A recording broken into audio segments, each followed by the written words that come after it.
My name is Dahlia Hammond. If you're listening from somewhere far away, drop your city in the comments so I can see how far this has traveled. And please, stay with me until the end. Because what I'm about to tell you is the story of my wedding day, the most important day of my life, and the 2 empty chairs in the front row that everyone in that room could see. 2 chairs, my parents' chairs. They didn't trip on the way. They weren't stuck in traffic. They weren't sick.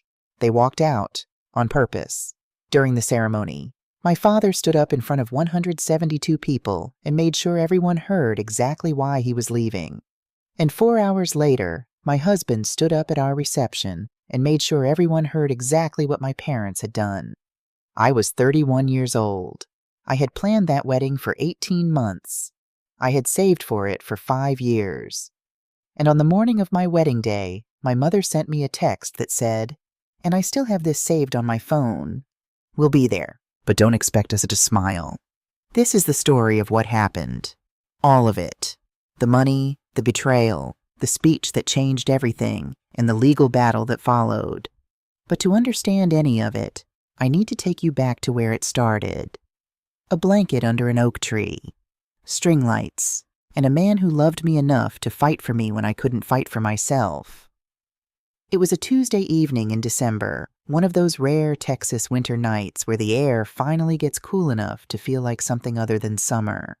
Noah had told me to dress warm, which should have been my first clue that something was different. Noah Prescott was not a man who micromanaged outfits. He was the kind of person who said, "You look great," regardless of what I was wearing, who forgot umbrellas on rainy days, who once showed up to a dinner reservation in a hoodie because he'd lost track of time running numbers at work. So when he told me to dress warm, I paid attention. He drove us to Zilker Park. I'd lived in Austin my whole life, and I'd been to Zilker 100 times, for the kite festival, for morning runs, for lazy Sunday afternoons with a book. But I had never seen it the way it looked that night. He'd hung string lights between 2 oak trees. There was a blanket on the ground, a thermos of hot coffee, and a small speaker playing the kind of instrumental music that I always said I wanted at a wedding someday. Soft, simple, the kind that doesn't compete with a conversation. It just holds the space around it. I stood at the edge of the light and felt something shift in my chest. "Noah, just come sit down," he said. So I did. We sat there for a while, talking about nothing in particular. About a documentary we'd been meaning to watch. About whether Austin would ever stop feeling like it was growing faster than any of us could keep up with. About the way the lights looked in the dark. And then he got quiet. And then he turned to me. And then he pulled a ring from his jacket pocket. A ring I would later learn had belonged to his grandmother, a woman named Ruth who had worn it for 60 years through a marriage that outlasted everyone's expectations. And he said the words that made everything before that moment feel like prologue. He didn't have a speech prepared. He told me later that he'd written one and then thrown it away because none of it sounded like him. What he said instead was simple. He said he'd spent a lot of his life being good at things without being sure why they mattered. And then he met me, and everything started mattering. He said he didn't want to spend another day of his life not being sure I knew that. I said yes before he finished the sentence. We stayed at that park for 2 more hours. We drank cold coffee, and I cried twice and laughed more than I had in months. When we finally drove home, I sat in the passenger seat with his grandmother's ring on my finger and felt, for the first time in a long time, like I was exactly where I was supposed to be. That night, I called my parents. My mother, Yvonne Hammond, answered on the second ring. When I told her, she made a sound I had never quite heard from her before, a sharp intake of breath, and then a long exhale that broke somewhere in the middle, and I realized she was crying. Happy tears, I thought. Of course, happy tears. My father, Sterling Hammond, took the phone from her. His voice was warm, warmer than I expected. He said, "Dahlia, we are so happy for you. Whatever you need, we are here. We will help however we can." I should have recorded that call. I didn't know yet that I would someday need proof of their kindness. I didn't know that those words, "We will help however we can," would later feel like the cruelest kind of setup, like a door held open just long enough to make you walk through before it swings shut on your back. But that night, I didn't know any of that. That night, I just felt loved. A week after the engagement, my mother asked me to come to lunch at the house. Not unusual. She did this regularly. Sunday meals, weekday drop-ins, the kind of casual closeness that looked like warmth from the outside. The house in Westlake Hills was the house I'd grown up in. Marble countertops, vaulted ceilings, the kind of home that told a story about itself before you even walked through the door. My father had built Hammond Auto Group from one Toyota dealership into 3 across the Austin metro, Toyota, Honda, and a newer Hyundai location that had opened the previous spring. Net worth somewhere around $4.5 million, give or take the market on any given day. Not billionaires, but comfortable. Very comfortable. We ate at the kitchen island because the dining table was, as always, covered in things my mother had been meaning to sort through. Mail, magazines, fabric samples for a redecorating project she'd been planning for 3 years. My father was in the living room with the television on low. He drifted in and out of the conversation the way he always did, present enough to be accounted for, absent enough to avoid being responsible for any particular part of it. About halfway through lunch, my mother set down her wine glass and looked at me with a particular kind of smile, the kind that meant she was about to say something she considered a gift. "There's something your father and I want to talk to you about. Something your grandparents left." I set down my fork. "What do you mean?" "The trust fund," she said, as though I should have already known. "When Grandma and Grandpa passed, they set aside money specifically for this, for your wedding, $120,000 left in trust for their first grandchild to get married." My throat tightened. Noah's grandmother Ruth, the woman who had worn the ring now on my finger, had died the previous spring. I had watched Noah grieve her quietly, the way he grieved most things, keeping it inside until it came out sideways in small moments. A song on the radio, a specific kind of evening light. I knew what it meant to carry someone you loved in a piece of jewelry. And now here was my mother telling me that my own grandparents, people I had loved, people I had sat with in their kitchen and learned recipes from and listened to stories about a world that existed before I did, had thought of me, had planned for me, had set aside money for a moment they never got to see. My grandfather Harold had died in the early spring, 3 years before Noah proposed to me. My grandmother June had followed him 4 months later. The doctors said it was her heart. I always thought it was grief. I felt tears sting my eyes. That's me," I said. "I'm the first grandchild." "Yes, sweetheart, that's you." My father looked up from his phone. "Your grandparents set it up specifically for their first grandchild's wedding. That's always been you. That money is yours." I felt something open up inside me. Not just about the money, though $120,000 was more than I had ever allowed myself to imagine having, but about what it meant. My grandparents had seen me, not the reliable one, not the steady one, not the daughter who would be fine. Me, Dahlia, their first grandchild, the one they had loved enough to plan for before they left. I hugged my mother. I thanked my father. I drove home with my hands loose on the steering wheel, thinking, for once, I am the priority. For once, they see me. I should have known better. But I was happy, and sometimes happiness makes you slow. There is something I need to tell you about my family before we go any further, because it matters to everything that comes after. I am not the golden child. My sister Kira Hammond is 3 years younger than me. She is beautiful in the particular way that makes a room rearrange itself around her, effortlessly, without appearing to try. She has 156,000 followers on Instagram under the handle at Kira's Lux Life, where she posts photographs of sunsets over the Amalfi Coast and wellness retreats in Bali and boutique hotels in cities that seem to exist primarily for the purpose of being photographed in them. She has never had what most people would call a real job. My parents fund her life. The rent on her apartment in Los Angeles, the car payments, the trips. They call this supporting her dreams. I stopped arguing about what to call it years ago. Growing up, Kira got ballet lessons and piano lessons and summer art camp in Santa Fe. I got told I was responsible and didn't need as much help. When I graduated college with honors, my father said, "That's good, honey," and went back to watching the game. When Kira's first Instagram reel hit 10,000 views, my parents threw a dinner party. I learned early that I was not the golden child. I was the reliable one. And reliable in my family was just another word for invisible.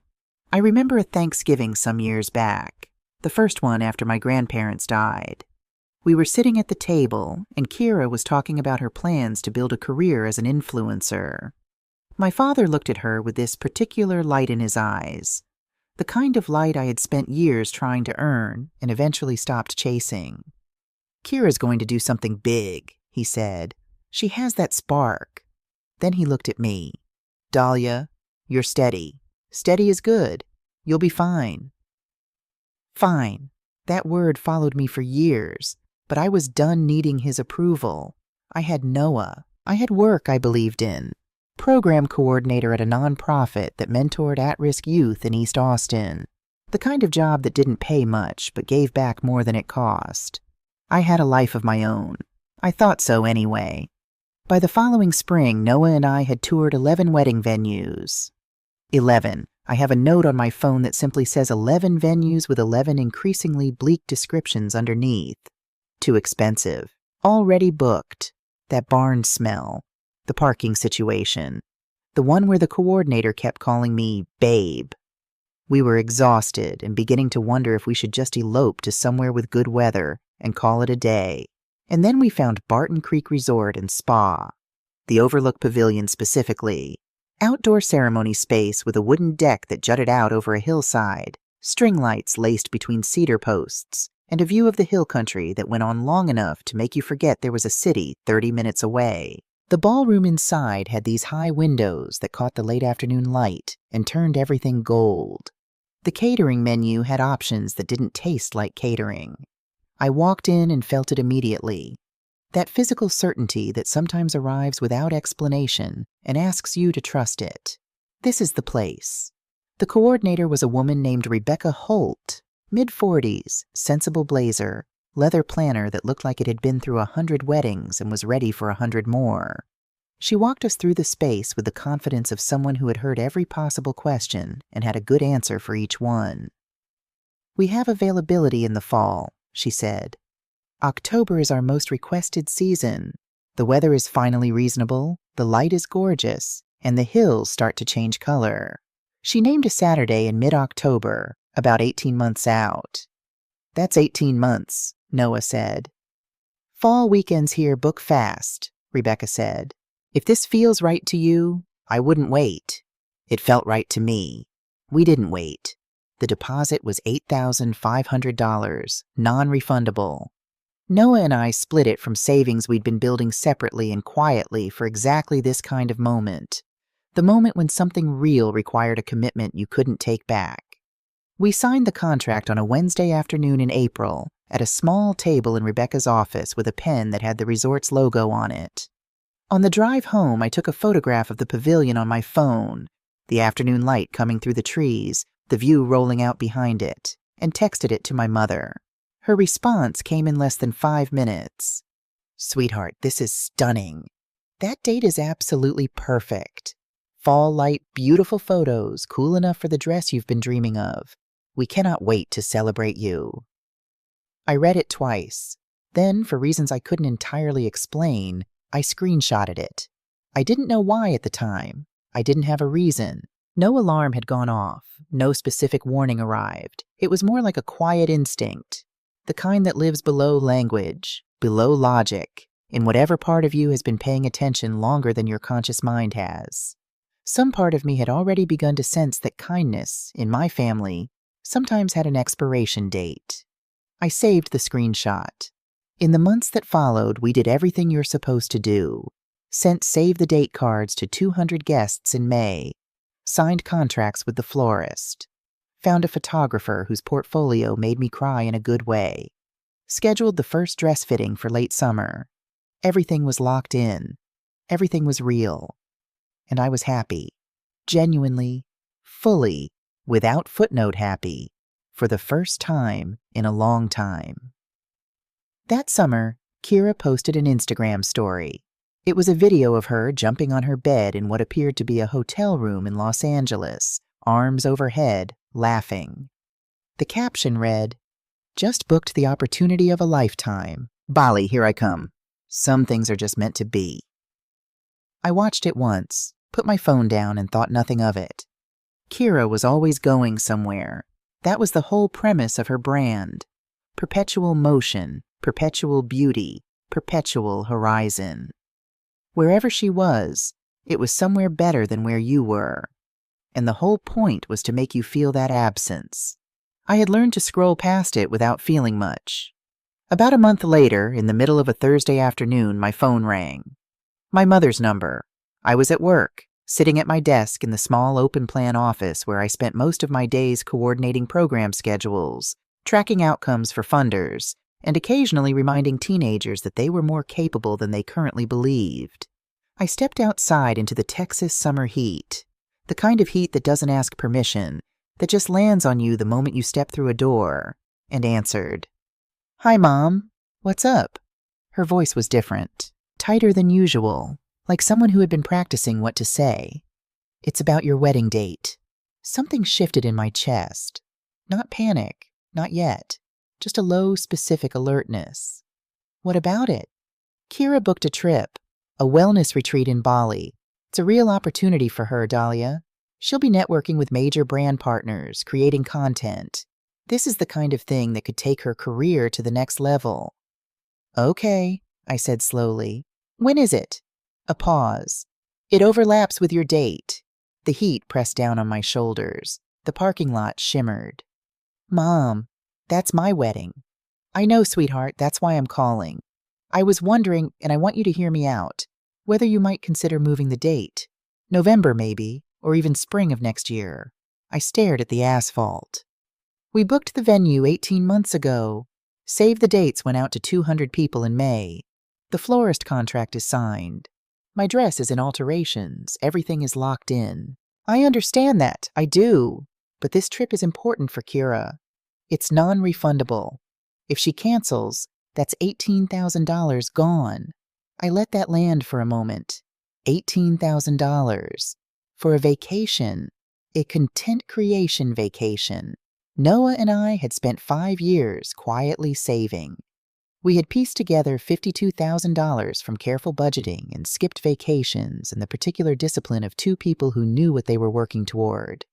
Every dollar had a purpose. Every decision had been made with this day in mind. And my mother was asking me to throw it away because my sister had booked an Instagram retreat. "No," I said. "I'm not changing the date." A silence. Then her voice went somewhere colder. "Dahlia, this is about family. We have a contract, Mom. We'd lose thousands." "I'll call you back," she said, and she hung up. I stood in the heat with my phone at my side and felt the first real crack. Not in my resolve. In the story I had been telling myself about my family. 2 days later, my father called. I want to describe how Sterling Hammond's voice sounded on that call, because it matters. He has 2 voices. Most people only ever hear one of them. The warm, charming dealership floor voice. The one he uses at community events and family dinners and on the phone with people he wants to feel good about him. That voice is generous. It makes you feel seen. The other voice is the one he uses when a deal is going sideways. It's quieter than the first one, and somehow more dangerous for it. It doesn't raise its volume. It just closes down. The warmth disappearing like a door shutting, leaving something deliberate and cold in its place. He used the second voice on that call. "Dahlia, this is about family. Kira's career is at a critical point. This trip, the connections she'll make, the content she'll produce, it matters for her future. Your wedding can happen at any time. What you're doing right now is selfish." The word landed like a slap. "Dad, we signed a contract. The venue deposit alone—" "Money isn't the point, Dahlia. Respect is." "Then respect the 18 months of planning I've done. Respect the 200 people who've already made arrangements." "We have a problem," he said. Quiet. Final. and he hung up. I stood in my apartment with the phone in my hand, shaking in a way I hadn't expected. Not from fear, from the particular exhaustion of a person who has spent their entire life trying to earn something that was never going to be freely given. Noah came into the room, took one look at my face, and crossed to me. What did he say? He called me selfish. He held me without speaking for a long moment. Then he said, "You're not selfish. You're standing up for yourself. Those are two completely different things." I wanted to believe him. Part of me did. But there was another part. The part that had grown up hearing "you'll be fine," and you're the steady one, and Kira has that spark. That part whispered, "Maybe you're wrong. Maybe you're the problem. Maybe a good daughter would just move the date." I didn't sleep well that night. 2 weeks after those calls, my parents requested an in-person meeting. Not suggested. Requested, in the way that felt less like an invitation and more like a summons. Noah and I drove to Westlake Hills on a Saturday afternoon.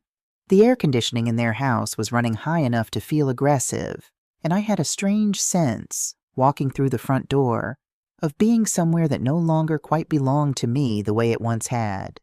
My mother sat at the kitchen island with her hands folded. My father stood near the window with his arms crossed. Kira joined by phone from Los Angeles. I could hear the soft ambient noise of a coffee shop in the background. She wasn't even clearing her schedule for this. "We've come up with a compromise," my mother began. Her voice had that particular sweetness it got when she wanted something and had decided to ask for it nicely first. "You move the wedding to May of next year. We'll help cover the change fees. Everyone wins." I looked at Noah under the table. He squeezed my hand once. "The change fees would be somewhere between $12,000 and $15,000, I said. "Minimum. And we'd lose the date. We'd lose the October light and the venue setup we've paid for. We'd have to start over with vendors who may not be available." "We're offering to help," my father said from the window. "What more do you want?" From the phone, Kira's voice drifted in with the coffee shop noise. "I mean, I've already paid the deposit for Bali, so—" She didn't finish the sentence. She didn't need to. Something inside me went very still. "No," I said. "The date stays." My father's face did the thing where it closed. My mother looked at the counter. Kira said nothing. The meeting ended 10 minutes later. As Noah and I walked to the car, I heard my mother start crying behind us, the particular quality of cry that is performed for an audience. My father didn't follow us out or call after me. The next morning, at 6:52 a.m., I woke up to a text from my father. I have read this text so many times that I have memorized it the way you memorize something you never wanted to know. "Since you've chosen this path, don't expect financial support from us. You're on your own. Your mother is devastated. I hope you're proud of yourself. The $120,000 your grandparents left was for a wedding that honored this family. This doesn't qualify. You'll get nothing from us." I read it 3 times. Then I walked to the kitchen where Noah was making coffee and handed him my phone. He read it without speaking. I watched his jaw tighten. Not in anger, exactly. In something more controlled than that. "Can they do that?" I asked. "Legally." "I don't know," he said. "But we're going to find out."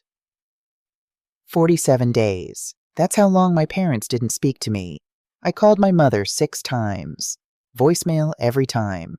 I called my father 4 times. Straight to voicemail. I sent texts that showed as read, the blue check marks appearing within minutes, and received nothing back. August 10th. "Mom, can we please talk? I miss you." Read at 2:17 p.m. No response. August 24th. "I would love to have you both at the wedding, please." Delivered, not read. Meanwhile, on Instagram, Kira posted 34 times about her Bali trip preparations. New luggage. Visa documents. A carry-on packing tutorial. A meditation practice she'd started to prepare her energy for transformation.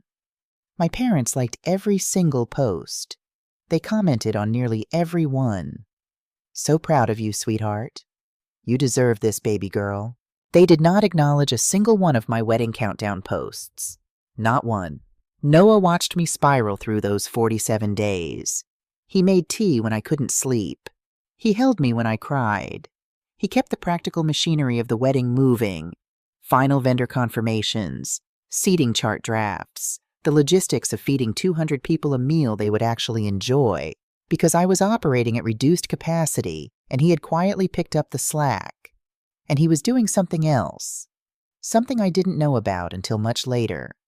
He was digging. I need to explain this part carefully because I want you to understand exactly how it happened. Noah was a financial analyst. He worked at a regional bank doing the kind of careful, methodical number reading that most people find tedious, and he found genuinely interesting. He was good at it. He was good at following paper trails, at understanding how money moved, at knowing which records were public and which required a court order to access. He did not hack into my parents' bank accounts.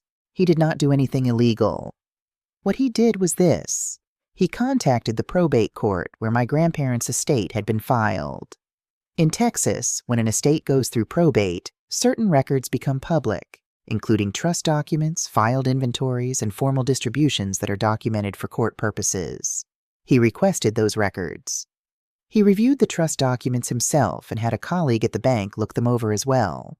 He also hired a private investigator, not a dramatic trenchcoat PI, but a licensed professional who specialized in asset research and estate documentation. Someone who knew which records to request, which county filings to cross-reference, which public databases to query. It took about 3 weeks, and what those records showed was this.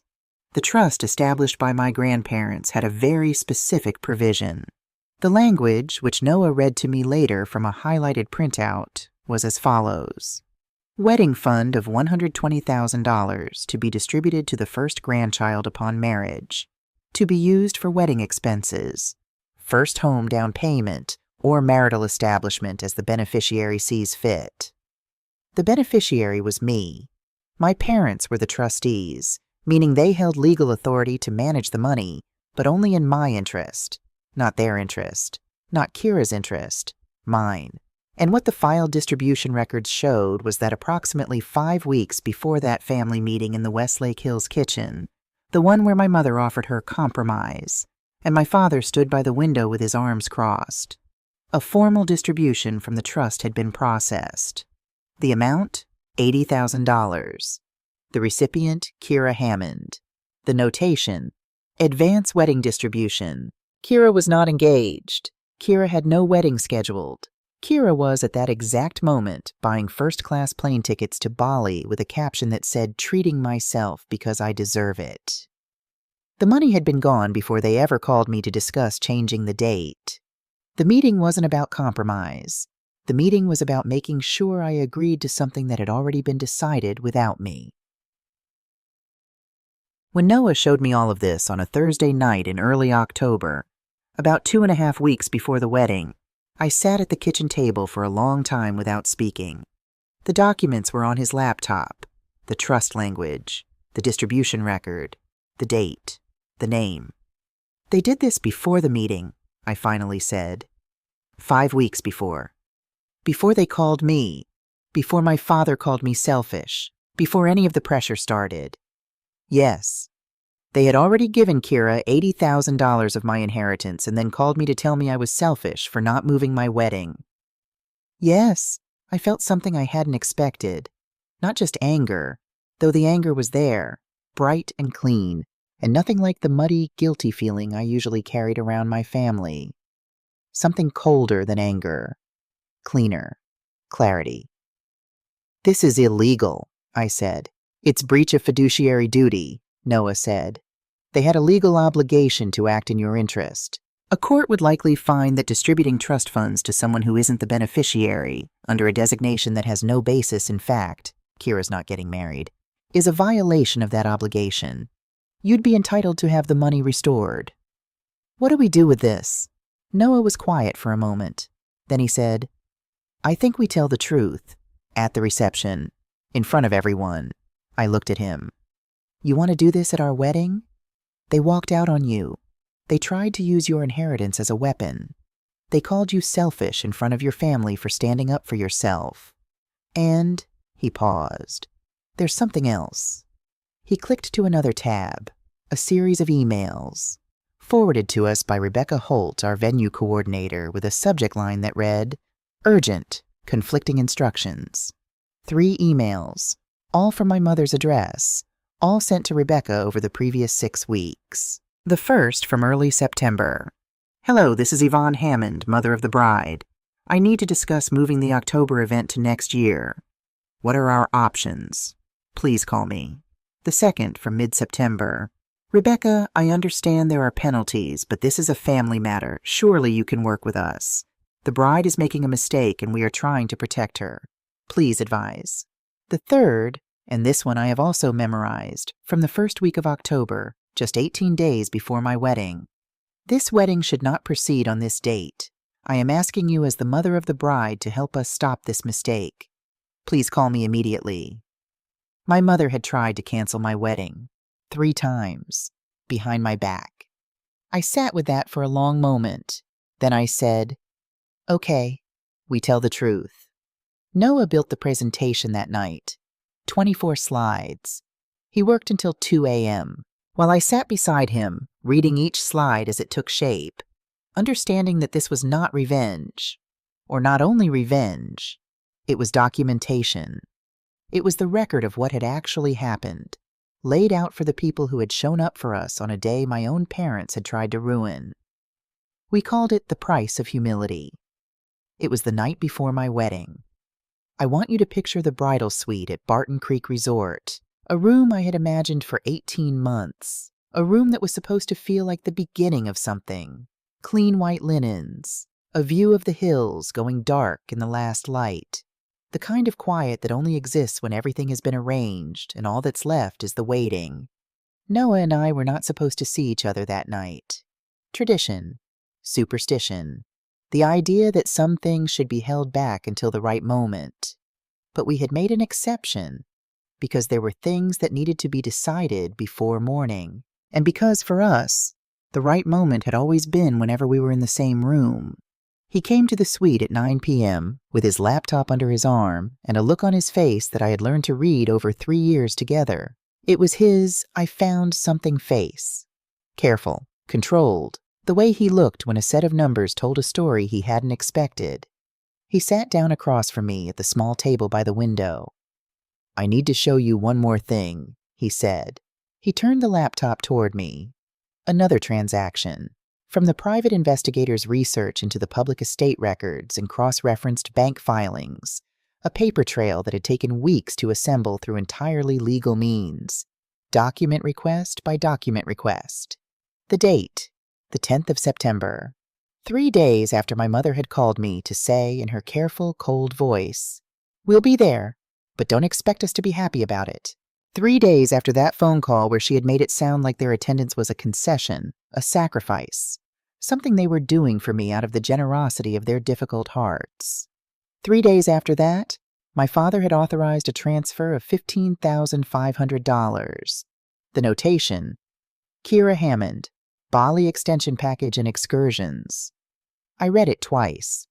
Then something happened that surprised me. I laughed. It wasn't a happy laugh. It was the kind of laugh that comes from somewhere past crying, from the place where the situation has become so perfectly, completely what it is that the only honest response is to acknowledge the absurdity of it.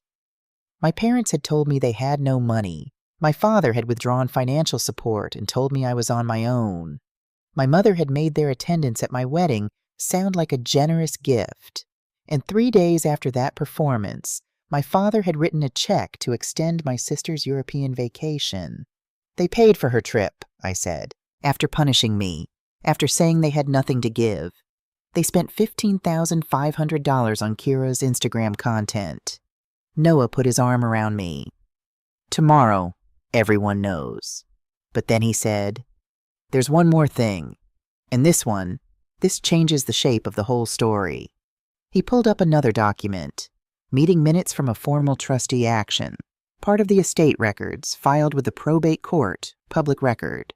The date of the trustee decision authorizing the $80,000 distribution to Kira, 3 days before my mother first called me to discuss moving the wedding date.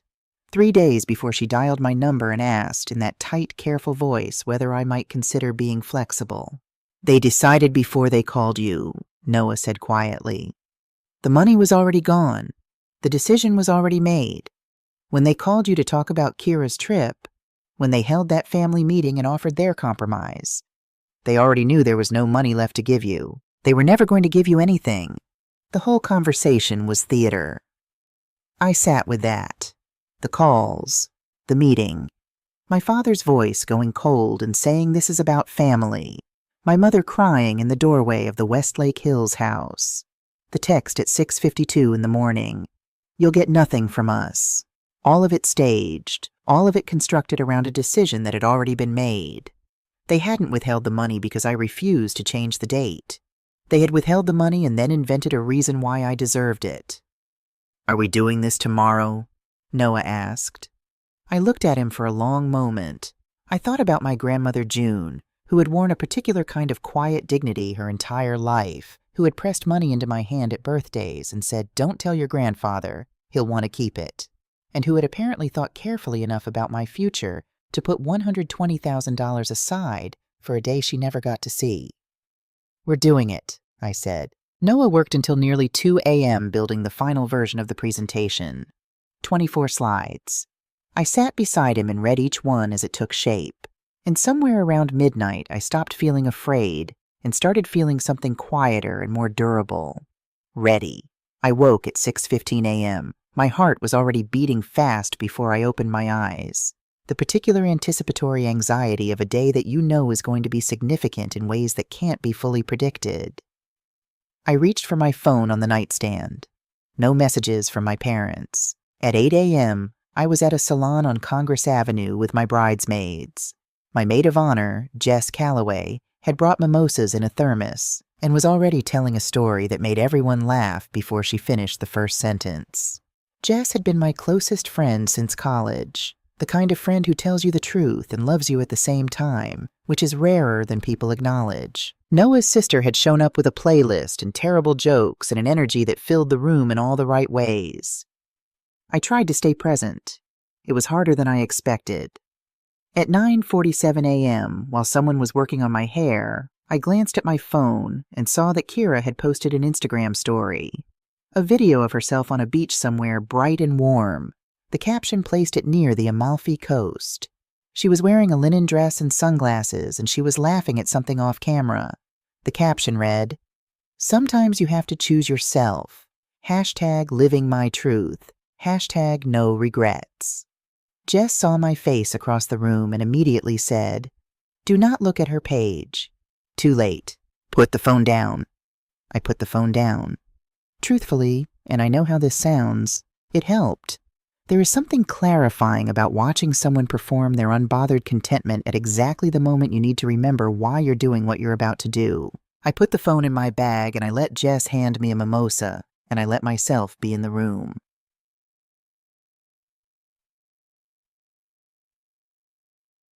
At 2 p.m., I was back in the bridal suite, standing in front of a full-length mirror in my dress. Ivory A-line, lace sleeves, cathedral-length train. I had paid $3,200 for it from my own savings, because by the time I'd found it, my parents had already made clear that their support was conditional on my compliance. I had stood in that fitting room alone, no mother, no sister, and decided I loved it, and bought it. Jess zipped the back. I stood there looking at myself and thought about all the versions of this moment I had imagined when I was younger. The version where my mother was in the room. The version where she was crying the right kind of tears and adjusting the train and saying something I would remember forever. This was not that version. I reached up and fastened my grandmother's pearl necklace around my neck. The clasp was small and old and took 2 tries. The pearls were cool against my collarbone, then warm. I had taken them from my grandmother's jewelry box after she died, with my grandfather's blessing, because she had told me once that she wanted me to have them for my wedding. She knew, even then, that this day would come. Grandma would be proud, I said quietly to the mirror. She absolutely would, Jess said. Your mom is missing this. That's on her. At 2:33 p.m., my phone buzzed, a text from my mother. We'll be there, but don't expect smiles. I turned my phone off. At 3:45 p.m., there was a knock at the suite door. I opened it and found Uncle Garrett standing in the hallway in a charcoal suit, his tie slightly off-center, his eyes a little red at the rims. He was Sterling's younger brother, 52 years old, ran a construction company in the hill country, the kind of man who showed up with a truck when you needed to move and stayed until the work was done. 2 days earlier, I had called him and asked quietly if he would walk me down the aisle. My father had declined, not explicitly, but in the way that silence sometimes communicates more precisely than words. Garrett had said yes before I finished asking. "Your father is making a mistake," he'd told me on the phone. "I'd be honored." Now he stood in the doorway looking at me in my dress, and I watched him press his lips together and exhale slowly through his nose. "You look exactly like your grandmother," he said. "June, the bone structure." That almost broke me. "Don't you dare make me cry before the ceremony," I said. He laughed. "Ready, kiddo?" I took his arm. It was 4 p.m. when the ceremony began. The Overlook Pavilion was everything we had chosen it to be. The cedar posts with their string lights. The hill country rolling out behind the altar in that particular October gold that only exists in Texas for about 6 weeks of the year. 172 white chairs arranged in rows, most of them filled. Not all of them. Row 1, center left. 2 chairs. White ribbons on the backs because I had ordered ribbons on every chair and hadn't thought to make an exception. Name cards in small frames on the seats. Sterling Hammond. Yvonne Hammond. Empty. I knew they were there before I reached the aisle. Someone whispered something to someone near the back, and I caught the shape of it, if not the words. I kept my eyes forward. Pachelbel's canon began. The bridesmaids walked. The flower girl, Noah's 6-year-old niece who had been practicing her petal-scattering technique for 3 weeks and took the responsibility with extraordinary seriousness, made her way down the aisle with great deliberateness. Then the music shifted. Uncle Garrett and I stepped forward. I had told myself I wouldn't look at the back rows. I would keep my eyes on Noah, and I would walk toward him, and everything else would be peripheral. Background, noise, context. I kept that promise. Noah was standing at the altar in his gray suit, and when our eyes connected across the length of the aisle, he did something small and specific. He straightened slightly, lifted his chin, and mouthed 2 words. "You're here." Not "you look beautiful." Not "don't cry." Just, "you're here." Like the most important fact in the world was simply that I had arrived. I walked toward him. Pastor Dale, our officiant, was a man in his 60s with a kind face and the particular calm of someone who had stood at a great many altars and understood that the ceremony was never really about him. He smiled at us both and began, "Dearly beloved, we are gathered here today." The ceremony proceeded. A reading from Corinthians, the one about love being patient and love being kind, read by Noah's older sister in a voice that cracked once and steadied. A moment of silence for those who couldn't be present, which I had written into the program thinking of Noah's grandmother Ruth and my own grandparents, not knowing how many other absences that silence would have to hold. And then Pastor Dale arrived at the words that every officiant says, the words that are usually a formality, a ritual placeholder, a moment everyone waits through. "If anyone here has reason to object to this union, speak now, or forever hold your peace." A beat of silence, and then movement. In the back row, on the left side, Sterling Hammond stood up. The sound that went through the crowd was not quite a gasp and not quite silence. It was something in between, a collective held breath, a room full of people suddenly very aware of what they were witnessing. Pastor Dale blinked.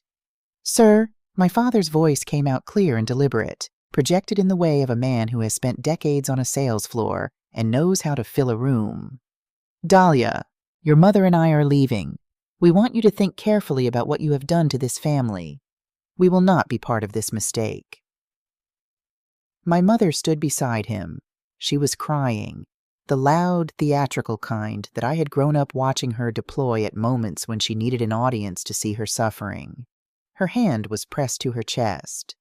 They walked down the center aisle, my mother's heels clicking against the stone, my father's hand on her back, guiding her, the gesture of a man who still believed he was the one holding things together. I watched them go. The 50 or so guests who were there as my father's family and friends sat absolutely still. Some had their hands over their mouths. Some were crying. A woman I recognized as my father's former business partner looked like she was trying to decide whether to follow them or stay. The silence that followed lasted 45 seconds. I have never experienced 45 seconds the way I experienced those 45 seconds. Time doing something different with itself. The air in the pavilion entirely changed. Then Uncle Garrett, standing at my side, leaned his head down slightly toward mine and said in a voice low enough that only I could hear, "Keep going, honey." I looked at Pastor Dale.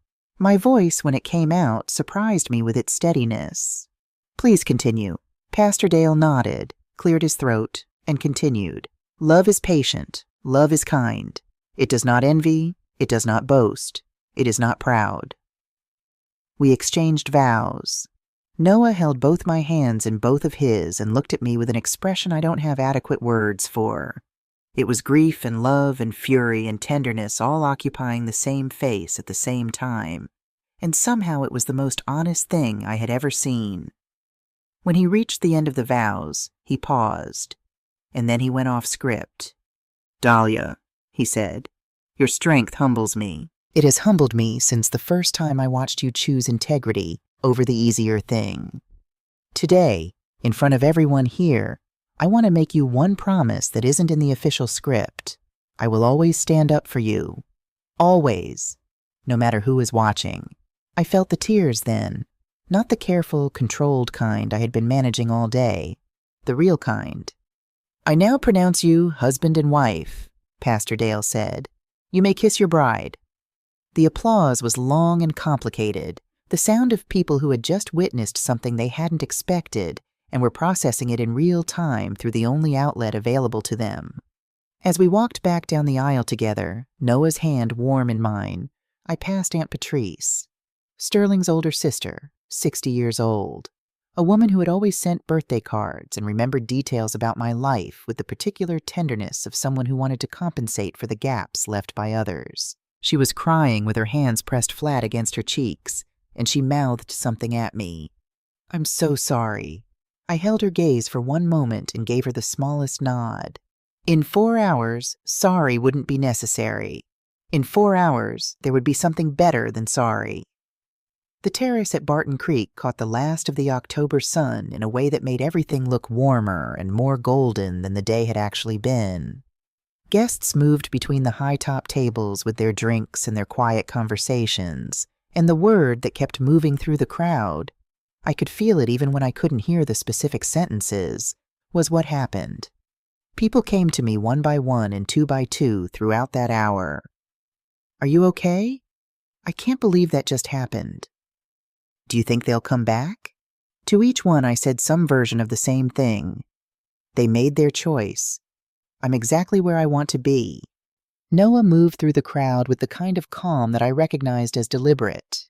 He was present, warm, shaking hands and accepting congratulations, and checking his watch, I noticed, at intervals that had a specific rhythm to them. At 5:45, our photographer asked about family portraits. "Just Noah's side," I said. She looked at me carefully. Of course. The portraits took about 20 minutes.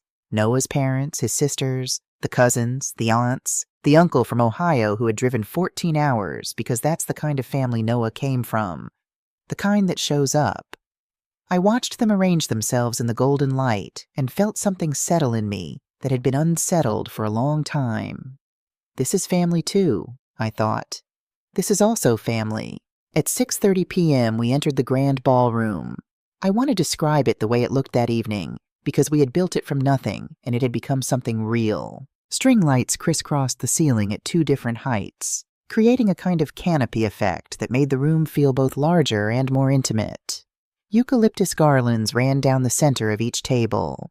The 20 round tables each had a small arrangement of white garden roses and trailing greenery that the florist had suggested when I described what I was going for, romantic but not fussy, and had executed perfectly.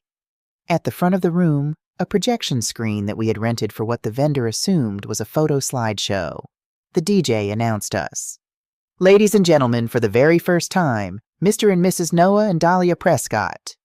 We danced to a song that had been ours since our second date, when we had sat in Noah's car in a parking lot for an extra 40 minutes, because neither of us wanted the evening to end, and the song had come on the radio and we had both gone quiet in the same way at the same moment. It felt like the right thing to close this particular chapter with.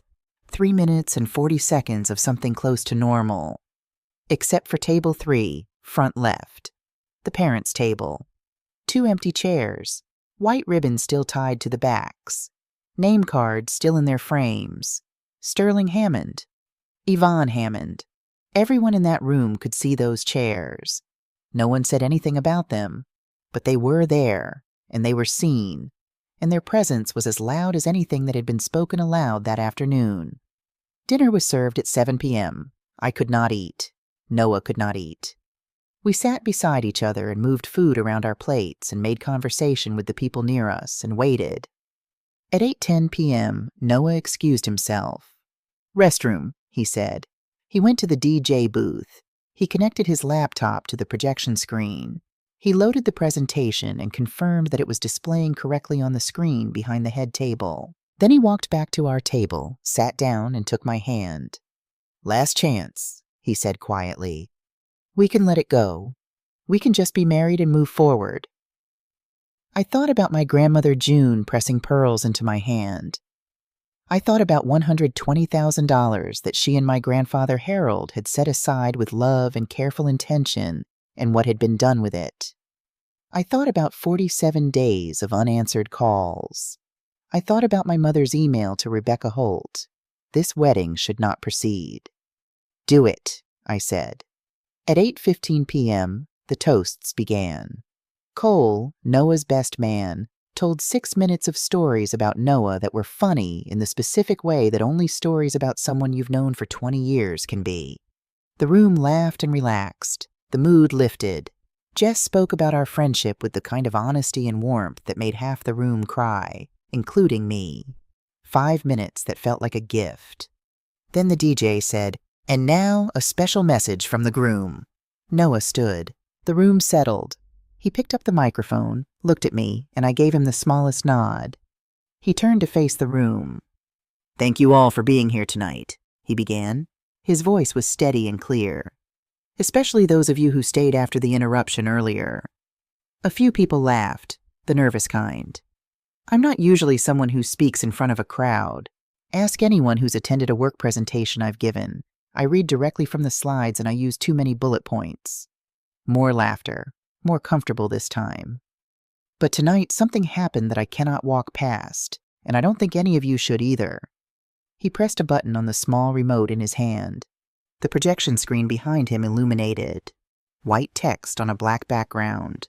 "The price of humility. What the Hammond family doesn't want you to know." The room went very still. Noah's voice was calm, methodical. The voice of a man who works with data and understands that truth, presented clearly, does its own work. Dahlia's father told her she needed to learn humility. Her mother told her this wedding would teach her about consequences. So tonight I want to show you what humility actually costs, and who has been paying it. He clicked to the next slide. A photograph, black and white, formally posed, mid-century. A man and a woman on their wedding day. Young and serious, and full of something that reads, even through the age of the photograph, as genuine devotion.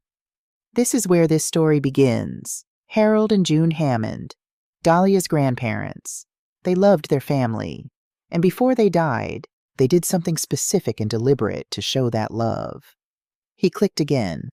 The next several slides showed excerpts from the trust documents, the relevant language highlighted in yellow. Noah read it aloud slowly. Wedding fund of $120,000 to be distributed to the first grandchild upon marriage, to be used for wedding expenses, first home down payment, or marital establishment as the beneficiary sees fit. He looked up at the room. The beneficiary is Dahlia, not her sister. Dahlia. Harold and June Hammond set aside $120,000 for their first grandchild's wedding.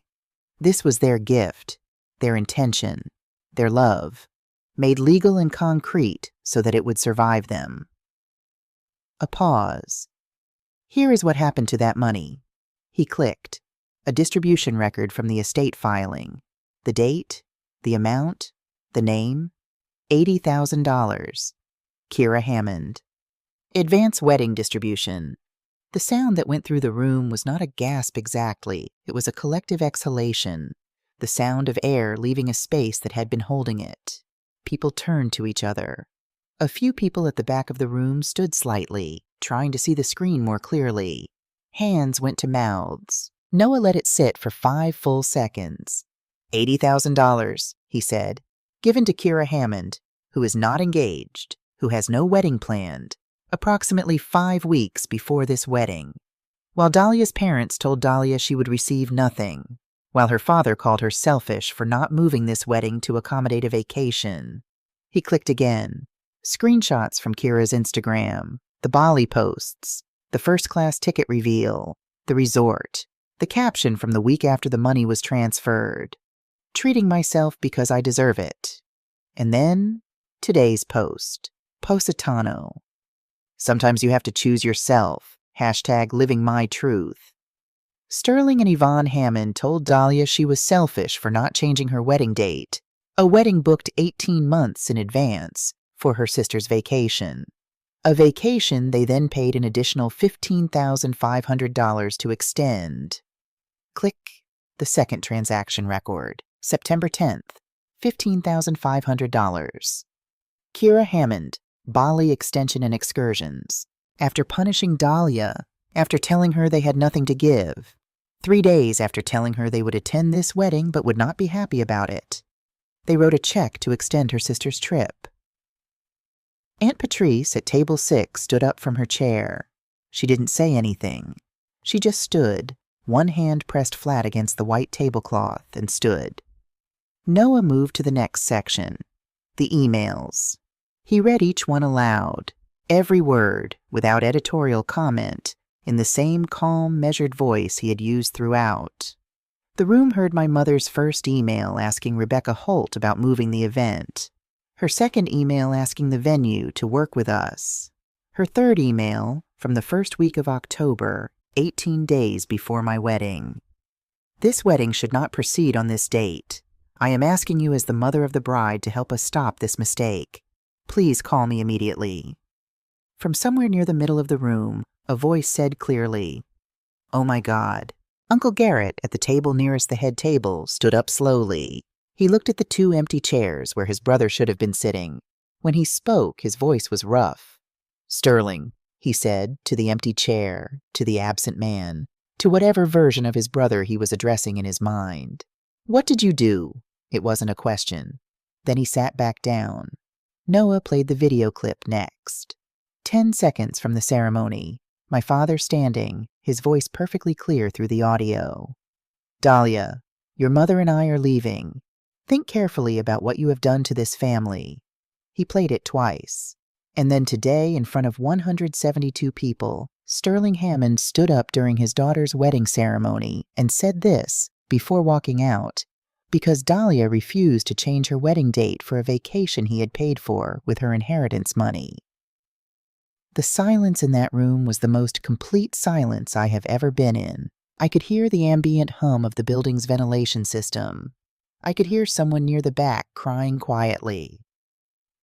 The final slides were financial. Clean, simple numbers. Total wedding cost, $52,000, itemized. Dahlia's contribution from 5 years of personal savings, $22,000. Noah's contribution from savings and a small inheritance from his grandmother Ruth, $30,000. Contribution from Sterling and Yvonne Hammond, net worth approximately $4.5 million.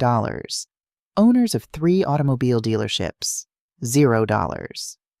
Noah's voice dropped to something just above a whisper, but the microphone carried every word. "Dahlia is a program coordinator at a non-profit. I'm a financial analyst. We saved for 5 years. I used money my grandmother left me when she passed last year. Sterling and Yvonne Hammond contributed nothing to this wedding." He paused. Correction. They contributed $80,000. They took it from her first. He clicked to the final slide. White text on black. Dahlia didn't learn humility today. She learned who her family really is. Noah put the microphone down on the table. He walked to where I was sitting and held out his hand. I stood. He addressed the room one final time, and his voice was entirely composed. If anyone would like copies of these documents, for any purpose, legal or otherwise, I have 3 complete folders on this table. Please come find me after. He set 3 manila folders on the head table. Then he sat down beside me and took my hand in both of his and held it. The room was silent. 5 seconds. 10. Then Aunt Patrice, still standing at table 6, began to clap. Slowly at first. One deliberate clap, then another. Uncle Garrett stood. Noah's parents stood. And then, table by table, row by row, 165 people got to their feet. The applause lasted 90 seconds. Not for us, for truth. For Harold and June Hammond and the $120,000 they had set aside. With love. For the record being set straight. For the particular relief that comes when something hidden is finally brought into the light and named for what it is. 90 seconds. I cried through all of it. When the applause ended, the room changed. Not everyone stayed. About 15 people gathered their things and left within the next 10 minutes. Distant Hammond relatives, a few of my father's longtime business associates, people who had been in that room as my father's connections more than mine, and who apparently found what they had just witnessed too uncomfortable to remain in proximity to.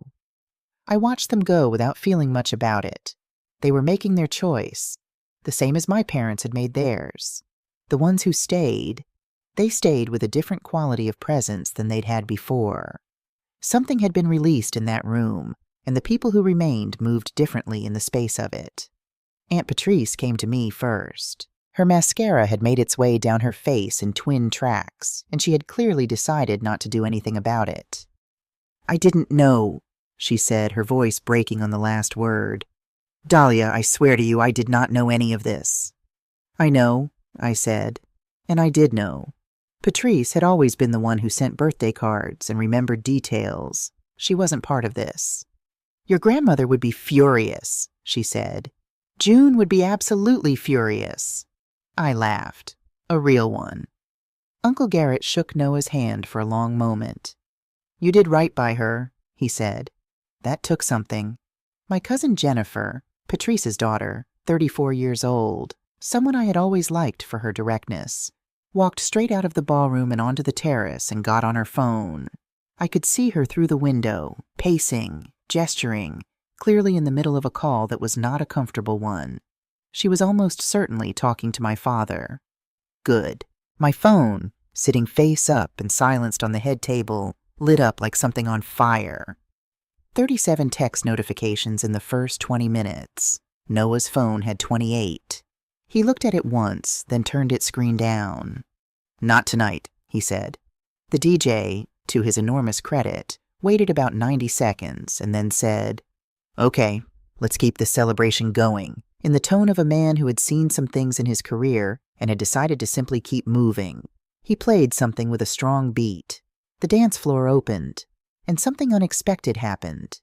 People danced. Genuinely, freely danced. With the specific energy of people who have just been through something intense and need to move their bodies through it. The laughter was louder than it would have been at a typical reception. The dancing was less self-conscious. Something had been broken open in that room, and the party that filled the space afterward was more alive for it. At 9:45 p.m., Cole grabbed the microphone without warning and said, "I just want to make an impromptu toast to Noah for courage, and to Dahlia for 18 months of grace under pressure, and to all of us for witnessing what I can confidently say is the most remarkable wedding toast in the history of this venue, or possibly any venue." The room erupted. At 11:42 p.m., the last guests were putting on their coats. Aunt Patrice found me one more time near the door, and this time what she said was different from "I'm sorry." She took both my hands and looked at me for a moment without speaking. Then she said, Your grandmother set that money aside because she knew what you were worth. Tonight, everyone else found out too. That was when I finally, fully cried. Not the controlled kind. The real kind. The kind that comes from somewhere deep and takes a while to finish. Jess put her arm around me and didn't say anything because Jess understood that some moments don't need words. We were back in the bridal suite by midnight. Noah turned his phone on for the first time since the speeches. 4 voicemails. He played them on speaker. The first was from Uncle Garrett. James, Noah, son, call me tomorrow. I need copies of those documents, and I want to talk. The second was from an unknown number, a man's voice, professional, leaving a callback number. The third was from a woman who identified herself as a reporter at the Austin American-Statesman. She said she had received information about an incident at a wedding that evening involving Sterling Hammond of Hammond Auto Group and wanted to offer an opportunity for comment before publication. The fourth was from another unknown number, a woman who said she was an attorney specializing in trust and estate litigation in Travis County and that she had heard about what had happened and would like to discuss representation at no upfront cost. Noah and I looked at each other across the room. "It's already moving," he said. I sat down on the edge of the bed in my wedding dress, pearls still around my neck, and thought about everything that had happened since 4 p.m. My father standing up, the click of my mother's heels, the 45 seconds of silence, Noah's voice in the microphone, 165 people on their feet. I thought about 2 empty chairs with white ribbons and name cards, Sterling Hammond, Yvonne Hammond, and I thought, they put those chairs there. They ordered them, in a way. Every decision they had made over the past several months had been a decision that led to those chairs sitting empty in a room full of people who could see exactly what that emptiness meant. "What happens now?" I asked. Noah crossed the room and sat beside me. "Now we call that attorney," he said, "and we find out what we're owed. Welcome back. If you've made it this far, you already know what happened at the ceremony. You already know what Noah said at that microphone. You already know about the 2 empty chairs and the 90 seconds of applause, and the moment Aunt Patrice took my hands and told me my grandmother had always known what I was worth. What you don't know yet is what came after, the legal battle, the phone call that changed everything about how fast justice can move when the truth is already documented. The mediation room where I sat for 4 hours and never once saw my parents' faces. The moment the money landed in our account and I sat at my kitchen table and stared at the screen for a long time before I knew what to do next. And the nursery, the yellow walls, the trust documents Noah and I wrote for our own child, and what we decided to put in them. This is how it ended. This is how it began again. I woke up the morning after my wedding to my phone vibrating continuously on the nightstand like something alive and agitated. It was just past 9 a.m. Noah was already awake, sitting at the small desk by the window with his laptop open and a cup of coffee going cold beside him. He had the particular stillness he got when something had his full attention. "How bad is it?" I asked. He turned the laptop toward me. 3 of his cousins had posted about the reception speech on their Facebook pages overnight. One post had been shared 847 times by 9 a.m. and was climbing. The comments were long and specific and not kind to my parents. Someone had taken a screenshot of Kira's Choosing Myself Instagram post from the morning of the wedding and placed it side by side with the distribution record showing $80,000 transferred to her account. I didn't know who had done this or how they'd gotten the document image, but it was circulating widely. A hashtag had appeared sometime around 2 a.m., #JusticeForDahlia. By noon, the original post had 2,300 shares. I sat with that number for a moment. "Someone left a review on the Hammond Auto Group Google page," Noah said, scrolling. "Actually, several people did, overnight."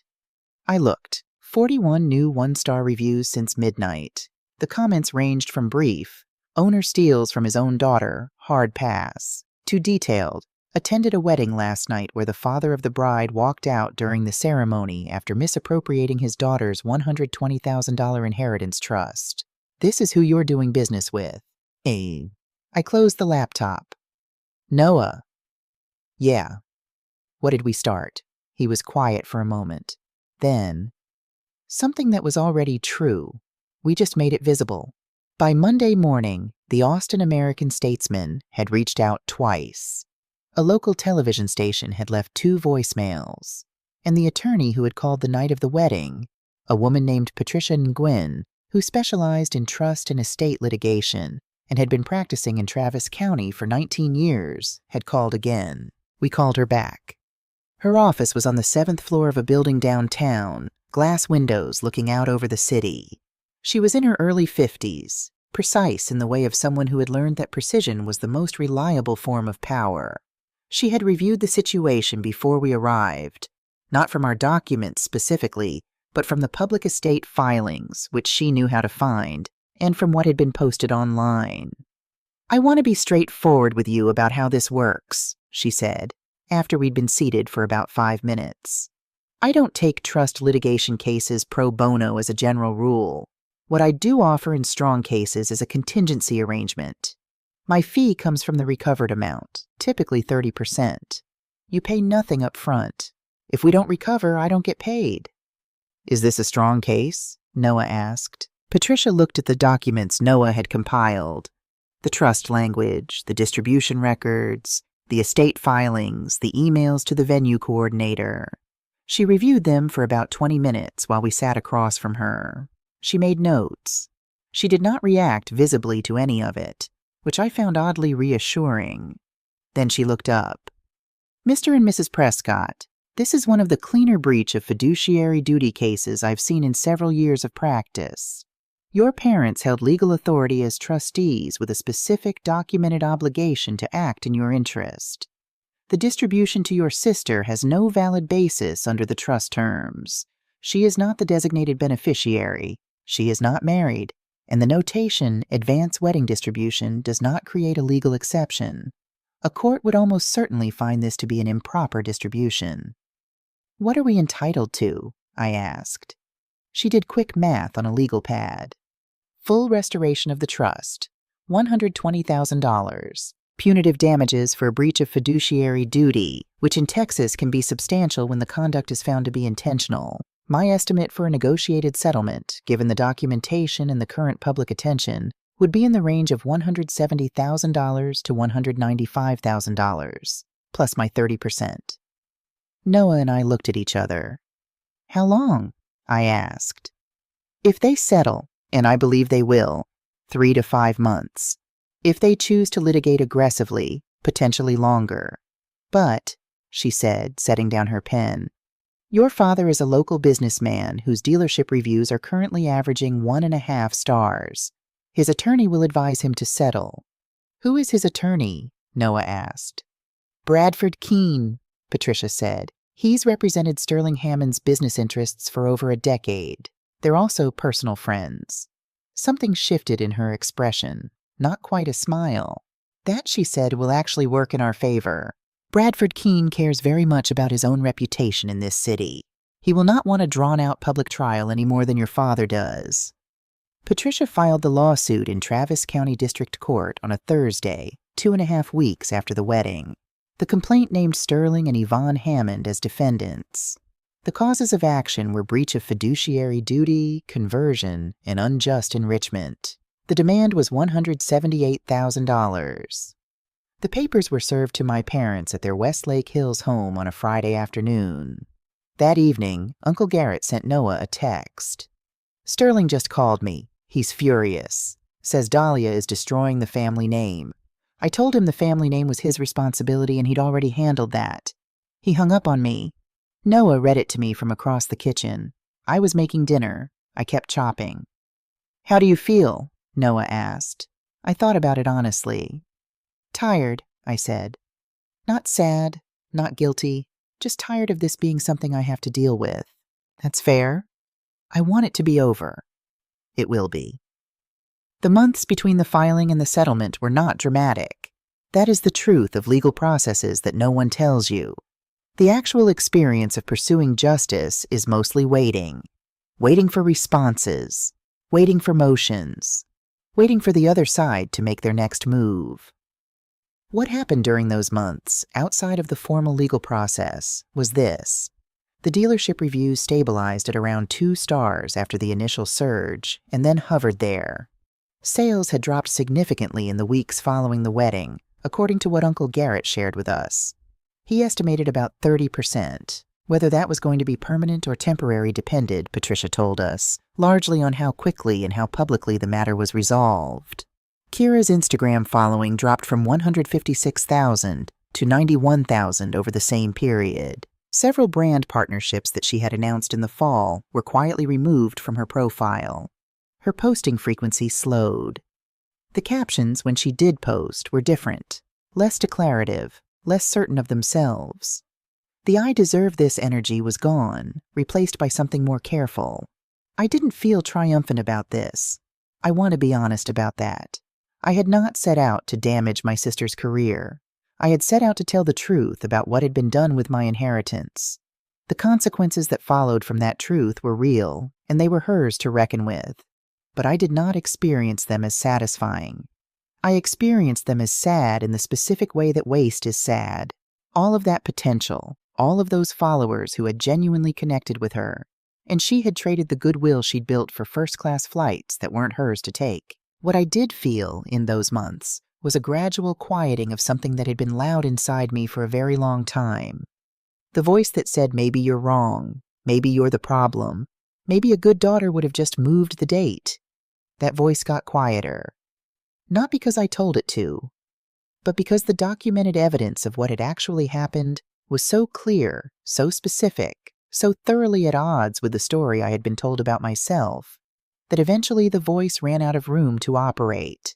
I was not the selfish one. I had never been the selfish one. I had just been the one they could get away with calling that. 8 weeks after the filing, Patricia called with news that changed the shape of the timeline. "Bradford Keene has filed a motion to delay the proceedings," she said. "He's claiming that certain documents in your husband's compilation were obtained improperly." "Were they?" I asked, my stomach dropping. "No," Patricia said firmly. "Every document Noah compiled came from public probate records, licensed PI research using legal channels, and communications that were sent directly to you or to your vendor. There is nothing improper. Bradford knows this. This motion is a delay tactic." "Why?" "Because Bradford Keene and Sterling Hammond have been friends for 15 years. Bradford doesn't want to be the attorney who advised his friend to settle quickly and publicly. He wants to be seen as fighting. He wants Sterling to feel like someone is in his corner. How long does this delay things? 4 to 6 weeks if the judge grants it, which she may not." The judge did not grant it. The motion was denied 3 weeks later in a ruling that took about 2 sentences, which Patricia described as the judicial equivalent of an eye roll. The following week, Bradford Keene called Patricia. His client, he said, was open to exploring mediation. Patricia called me immediately after hanging up. I could hear in her voice, carefully professional as it was, that she was pleased. "They blinked," she said simply. The mediation was scheduled for a Tuesday, 4 months after the wedding, in a neutral office building in central Austin. The mediator was a retired judge named Warren Oakes, 70 years old, silver-haired, with the particular authority of someone who has seen every variety of human conflict and retains his patience through it more out of discipline than temperament. Patricia and I arrived at 9 a.m. Noah came with me, though he would wait in the building's lobby. This was my legal matter, and Patricia had advised that his presence in the mediation room could complicate the dynamic. My parents and Bradford Keene were in a separate conference room down the hall. I did not see my parents that day, not once. Warren Oakes moved between the 2 rooms, carrying offers and responses for 4 hours. The first 2 hours were procedural. Positions stated, documents reviewed, the legal framework established. Bradford Keene, apparently, spent considerable time in the early sessions arguing that the distribution to Kira could be characterized as a legitimate trustee decision under a broad interpretation of the trust language. Patricia's response to this argument, as she relayed it to me, was to present the trust language itself, the state of Texas fiduciary duty statutes, and 3 precedent cases from Travis County in the last decade. Warren Oakes reportedly said very little after that. By 11 a.m., the number on the table was $178,000. The full amount of our demand. I thought we were done. We were not done. Bradford Keene sent back 3 conditions attached to the settlement offer. Patricia read them to me in our conference room. Condition 1, no press conferences, no further public social media commentary about the matter. Standard. Acceptable. Condition 2, a non-disclosure agreement preventing me from discussing the specifics of the settlement publicly in perpetuity. I looked at Patricia. She looked back at me with an expression that said, "We'll negotiate." Condition 3. Patricia read it carefully, in the measured tone of someone delivering information they know will land hard. Your father requests that as part of the settlement, you place a phone call to both Sterling and Yvonne Hammond, acknowledging that the public nature of the wedding speech caused harm to their reputation and their business, and expressing regret for that harm. I sat with that for a moment. He wants me to apologize, I said. Bradford Keene wants this, Patricia said carefully. This is about Sterling Hammond being able to tell the story, to himself, to his friends, to his business contacts, that his daughter eventually acknowledged she went too far. It's a face-saving mechanism. And if I refuse, they may withdraw the offer and we continue to litigate, which we would win. But it would take another 4 to 6 months and the process would become significantly more public. Every filing, every hearing, covered by the press that's been following this case. I thought about 4 to 6 more months of this wait, of this particular exhaustion. I thought about my grandmother June. I thought about what she would say if she were in this room with me. She would not tell me to apologize for telling the truth. I was certain of that. No, I said. I won't apologize for telling the truth. I won't apologize for what Noah said at that microphone, because everything he said was documented fact. Patricia nodded slowly. All right, then here is our counter, she wrote on her legal pad. We accept the full $178,000. We accept Condition 1, no further public commentary. We reject Condition 2, no NDA. The facts of this case are public record and will remain so. We reject Condition 3. We add our own condition, a written apology, signed by both Sterling and Yvonne Hammond, acknowledging the breach of fiduciary duty and their failure as parents.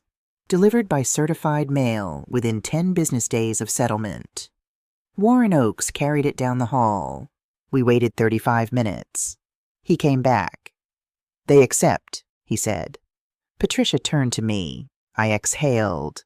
Long and slow, the kind of breath that carries something out of you that has been sitting in your chest for a very long time. It's done, she said. The apology arrived 9 days later by certified mail in a plain white envelope with my parents' return address in the upper left corner. 1 page, typed, signed by both of them, my father's signature first, broad and deliberate, my mother's underneath it in the smaller, more careful hand I had known since childhood. I read it standing at the kitchen counter. We, Sterling and Yvonne Hammond, acknowledge that we allowed favoritism and pride to guide our decisions regarding Dahlia's wedding and the trust fund established by our parents. We failed in our legal obligation as trustees to act in her interest. We gave to Kira what belonged to Dahlia. We used financial pressure to attempt to control a decision that was not ours to make. We appeared at Dahlia's wedding and conducted ourselves in a way that caused public harm and private grief. We failed Dahlia as parents. We are deeply sorry. I read it once. I set it on the counter. I stood there for a while. Noah came into the kitchen and saw the envelope. He looked at me. Is it enough? He asked. I thought about that question honestly. The $178,000 is justice, I said. That's my grandparents' love being returned to me the way it was always meant to be. This, I touched the edge of the letter. This is just words, but they're the right words. And they said them on paper with their names on it. That matters a little. I folded the letter and put it in a drawer. I did not respond to it. I did not call. I did not send anything back. Some doors close without a ceremony. The wire transfer arrived on a Friday, 3 weeks after the mediation. The memo line read, Settlement, Prescott versus Hammond.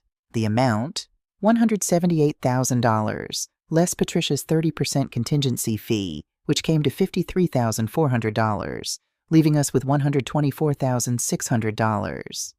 I sat at the kitchen table and looked at the number on my laptop screen for a long time. Then I thought about my grandmother June, in her kitchen, pressing money into my hand on birthdays. About my grandfather Harold, who had apparently sat down with an estate attorney at some point and said, "I want to make sure Dahlia is taken care of." About the fact that they had done this quietly and specifically, and without making it a performance of generosity. They had simply arranged it, the way people who love you arrange things before they leave. The money was finally doing what they had intended it to do. I opened a new browser tab and started looking at houses. The following spring, Noah and I bought our first home. 3 bedrooms, 2 bathrooms, a small backyard with a live oak in the corner that had clearly been there longer than the neighborhood around it. The house was in Buda, about 20 minutes south of Austin, far enough to feel like somewhere, close enough to stay connected to the city we'd built our lives in. Purchase price, $385,000. Down payment, $55,000 from the settlement. The rest? A 30-year mortgage, which we signed on a Wednesday afternoon at a title company, with a notary who made small talk about the weather and handed us keys on a plain metal ring. We drove to the house afterward and sat in the driveway for a few minutes before going inside. "We own this," Noah said. "We own this. Harold and June Hammond helped us buy this house. I felt that land." "Yeah," I said. "They did. I was 12 weeks pregnant." We had not spoken to my parents since the mediation. No calls, no texts. The silence was not hostile. It was simply the absence of something that had caused too much damage to casually restart. I didn't know if that silence would last forever. I didn't know if reconciliation was possible, or what it would require, or whether I would ever be willing to do the work of it. What I knew was that I was not ready yet, and I was done doing things before I was ready in order to make someone else comfortable. Kira had sent a text about 6 weeks after the wedding. It said, "I know what happened wasn't fair to you. I'm sorry." 5 words of acknowledgement. 14 words total. I read it, sat with it, and decided that it was something, not enough, not the full accounting of what had happened, but something. I replied, "Thank you for saying that." We had not spoken since, but the exchange sat in my memory differently than the silence from my parents did. Aunt Patrice called regularly. Uncle Garrett had come to help us move boxes into the new house without being asked, showing up on a Saturday morning with his truck and 3 of his employees, and refusing payment. "This is what family does," he said, carrying a box through the front door. "Thank you, Garrett." "Don't thank me. Just name the kid something I can pronounce." That spring, Aunt Patrice hosted Easter dinner. She invited Noah and me, Uncle Garrett, Noah's parents, a handful of cousins who had been at the wedding and had processed what they witnessed with varying degrees of grace and speed. It was the kind of dinner that exists in the overlap between celebration and repair. Everyone there knew the shape of what had happened, and everyone there had chosen, by showing up, to stand on a particular side of it. The food was too much. The noise was constant. Noah's father got into a long debate with Garrett about college football that seemed likely to outlast the dessert course. I sat between Jess, who had driven in from San Antonio specifically for this, and Aunt Patrice, who kept putting food on my plate and watching me eat it with the satisfied expression of a woman who expresses love through feeding people. Near the end of the meal, when the table had gone quieter and people were nursing their last glasses of wine, Patrice said something carefully. "Your father asks about you," through Garrett. I set down my fork. "He wants to meet the baby," she continued, "when the time comes." The table was quiet. People not directly involved in the conversation found things to look at elsewhere. I thought about my answer. "Maybe," I said finally, "if he earns it." Patrice nodded. She didn't push. She understood, I think, that this was the most honest thing I could offer, and that honest was better than performed. "Actions," I said. "Not words, not a letter drafted by a mediator. Real, sustained, demonstrated change over time." Uncle Garrett from across the table said, "That's fair." and we moved on to dessert. One evening in late spring, Noah and I were painting the nursery. We had chosen a soft yellow, not the aggressive sunshine yellow of elementary school classrooms, but something warmer and quieter, the color of late afternoon light on a wall. We had assembled the crib together over the course of a Sunday afternoon, following instructions that were either poorly translated or designed specifically to test marriages, and had emerged from the experience with the crib assembled and our relationship intact, which felt like a reasonable outcome. Noah was painting the trim near the window. I was sitting on the floor with a roller, doing the section behind the door, and he was reading through the draft of our own trust documents, the ones we were creating for this child. "What do we put in ours?" he asked. "The language. What do we actually want to say?" I thought about my grandparents, about $120,000 set aside with love and specific intention, and what had been done to it when the wrong people held the keys. I thought about the word beneficiary and what it meant, not just legally, but actually. The person whose benefit is the entire point. I thought about what I would want our child to know, reading these documents someday in a world we couldn't fully predict. "Use this to build a life that makes you happy," I said. "Not us. Not anyone else's idea of what your life should look like. Yours." Noah stopped painting. He turned and looked at me. "That's it," he said. "That's exactly it." He wrote it down. If you are listening to this story from somewhere in your own version of it, if you have your own unanswered calls, your own money used as a lever, your own family member who was always somehow more important than you, your own voice inside that keeps asking whether maybe you're the problem, I want to say this directly. Document everything, save the texts, screenshot the emails, write down dates and times and the exact words that were said. Not because you're planning something, but because the truth has a way of becoming contested when it becomes inconvenient, and your own memory will be the first thing questioned. Know your legal rights. Trust law varies by state, but the basic principle is universal. If someone holds money in trust for you, they have a legal obligation to act in your interest. Not their interest, not the interest of someone they prefer, yours. If that obligation has been violated, it is worth speaking to an attorney. Many estate attorneys in the United States take cases on contingency, meaning no upfront cost to you. And understand this. The family you were born into is not the only family available to you. Uncle Garrett showing up on a Saturday with a truck and 3 employees without being asked. Aunt Patrice putting food on my plate and watching me eat it. Jess driving from San Antonio for Easter dinner. Noah sitting up until 2 a.m. to make sure the truth was documented and organized and presented in a way that could not be dismissed. That is also family. That is, in many ways, the more durable kind. My parents sent a gift when the baby was born. A white envelope with a gift card inside and a handwritten note from my mother that said congratulations and not much else. My father had signed it, in the same broad handwriting I recognized from the bottom of the apology letter. I held it for a moment. I thought about what it meant and what it didn't mean, and what it might mean someday if things changed. Then I put it in the drawer next to the apology letter. I didn't send a thank you. I didn't close the door entirely either. Some things take longer than a settlement and a signed letter. Some repairs require more time than I currently have to give them. And I have learned, finally, at cost, that I am allowed to move at my own pace. That patience with myself is not the same as weakness. That choosing when to open a door is not the same as locking it forever. Noah and I are in that house in Buda right now. The nursery is yellow. The live oak in the backyard is starting to put out new leaves. The baby is asleep in the crib that took us most of a Sunday to assemble. On the wall of our living room, there is a photograph. Black and white.